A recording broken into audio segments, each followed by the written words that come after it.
નમસ્તે દર્શક મિત્રો, હું શ્રુતિ મોજીદ્રા સ્પીડ ન્યૂઝ 17 માં તમારું સ્વાગત કરું છું. તો જોઈએ આજના મુખ્ય સમાચાર. રાંદેર પોલીસ સ્ટેશનમાં professional cyber security training session. સમગ્ર ભારત દેશમાં અવારનવાર અનેક પ્રકારે ફ્રોડ થતા હોય છે. ફ્રોડ કરનાર વ્યક્તિ તેમની ઓળખ છુપી રાખીને સામેની વ્યક્તિએ ગ્રુપ કે કંપનીને આર્થિક નુકસાની કરવાનો જ મોટા ભાગે ઉદ્દેશ હોય છે, જેમાં અવારનવાર સામાન્ય નાગરિકો ભોગ બનતા હોય છે. આમાં મુખ્ય ફાળો લોકોની ઉતાવળ અને ખરાઈ કરવાની બેકાળજી તેમજ તેમની પોતાની લાલચ અથવા તો નાસમજ હોય છે.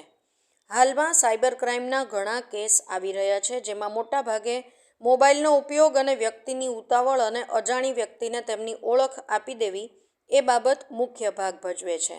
Inspire cyber security training centre cyber expert Uday Gadhiya, Nikunj Kathrotiya તેમજ તુલસી જોશી આવી જરૂરિયાત પડ્યે બેન્કો, સરકાર, પોલીસ તંત્ર અને ખાસ કરીને યુવાનો અને સામાન્ય નાગરિકોની મદદ માટે પોતાની ટીમ સાથે હંમેશા અગ્રેસર રહે છે.